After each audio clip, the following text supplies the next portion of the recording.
दोस्तों नमस्कार, कैसे आप सब लोग। इंडिया एक्सप्लेनर के एक और वीडियो में आपका बहुत बहुत स्वागत है। दोस्तों आज हम बात करने वाले हैं हमास और इजराइल के युद्ध की। दोस्तों आपको पता होगा कि 7 अक्टूबर को जब हमास ने सबसे पहली बार इजराइल पर हमला किया था, उसके बाद इजराइल ने पलटवार करना शुरू किया और अब करीब 2.5 महीने के युद्ध के बाद स्थिति ये है कि गाजा पट्टी का ज़्यादातर इलाका जो है तबाह हो चुका है। 18-19 हज़ार से ज़्यादा लोग मारे जा चुके हैं। वहाँ की तस्वीरें बेहद विभत्स हैं। भारत ने भी इजराइल से यूनाइटेड नेशंस में आग्रह किया कि वो युद्ध विराम करे, लेकिन इजराइल जो है जिद पर अड़ा हुआ है, वो युद्ध विराम करने के लिए तैयार नहीं है। कहा जा रहा है, ऐसा दावा किया गया है कि मरने वाले लोगों में ज़्यादातर बच्चे हैं। मतलब करीब 40%, 40% से ज़्यादा जो हैं मरने वालों में बच्चे शामिल हैं। जो गाजा पट्टी से तस्वीरें आती हैं वो बहुत ही दर्दनाक और बहुत ही खतरनाक तस्वीरें आ रही हैं। दोस्तों इस सब के बीच एक रिपोर्ट आई है कि गाजा पट्टी में जो हमास का शासन है, हमास के लीडर जो है उसने पाकिस्तान से अपील की है कि वह पाकिस्तान जो है इजराइल पर प्रेशर बनाए कि वह गाजा पट्टी में युद्ध को खत्म करे। दोस्तों हमास ने पाकिस्तान से इजराइल को धमकाने का अनुरोध किया है। हमास का कहना है कि अगर परमाणु हथियारों से लैस पाकिस्तान धमकी दे तो इजराइल जो है गाजा पट्टी पर बमबारी को रोक सकता है। दोस्तों हमास ने यह अपील जो है पिछले हफ्ते पाकिस्तान की राजधानी इस्लामाबाद में इस्लामी विद्वानों के साथ एक बैठक के दौरान किया था, जिसका अब जाकर के खुलासा हुआ है। दोस्तों हमास के इस बयान की पाकिस्तान में काफ़ी चर्चा की जा रही है, लेकिन पाकिस्तान के जो अभी अंतरिम प्रधानमंत्री हैं अनवारुल हक काकर, उनकी कार्यवाहक सरकार जो है अभी तक उसने इस मुद्दे पर चुप्पी साध रखी है।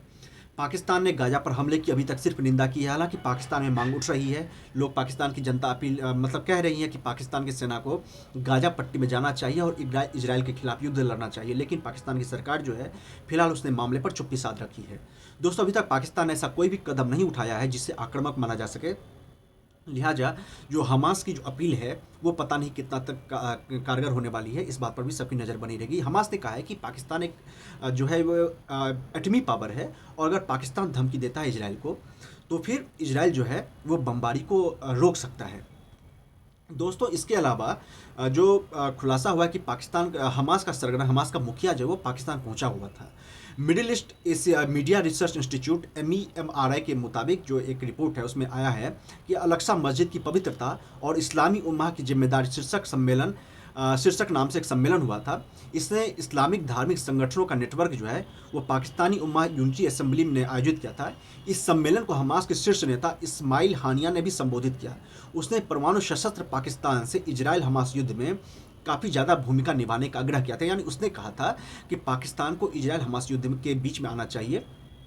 और हानिया ने यह तक कहा कि पाकिस्तान जो है काफ़ी ज़्यादा मजबूत देश है, पाकिस्तान के पास एटमी पावर है, पाकिस्तान के पास जो है परमाणु बम है, इसीलिए पाकिस्तान को धमकी देनी चाहिए इजराइल को कि वह गाजा पट्टी पर फ़ौरन बमबारी बंद करे। हानिया जो हमास का लीडर है उसने कहा कि पाकिस्तान से हमें काफ़ी ज़्यादा उम्मीदें हैं और पाकिस्तान को इस युद्ध में दखल देनी चाहिए।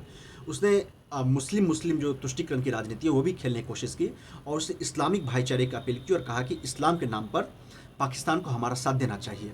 दोस्तों इस्माइल हानिया ने जो कहा कि पाकिस्तान एक मजबूत देश है, अगर पाकिस्तान इजराइल को धमकी दे तो युद्ध जो है रुक सकता है। हमें पाकिस्तान से बहुत उम्मीदें हैं और पाकिस्तान इजराइल को हटने के लिए मजबूर कर सकता है। ये बयान जो है हमास के लीडर जो है हानिया, उसने इस्माइल हानिया जो है उसने दी है। दोस्तों उसने इसके अलावा कहा है कि उसने यहूदियों को जो है वो इस्लाम का, मुसलमानों का दुश्मन तक करार दिया है। हानिया ने यहूदियों को दुनिया में मुसलमानों का सबसे बड़ा दुश्मन करार दिया है और कहा कि इस युद्ध में हमारे 20,000 बच्चे, महिलाएं और बुजुर्ग और पुरुष जो हैं शहीद हुए हैं।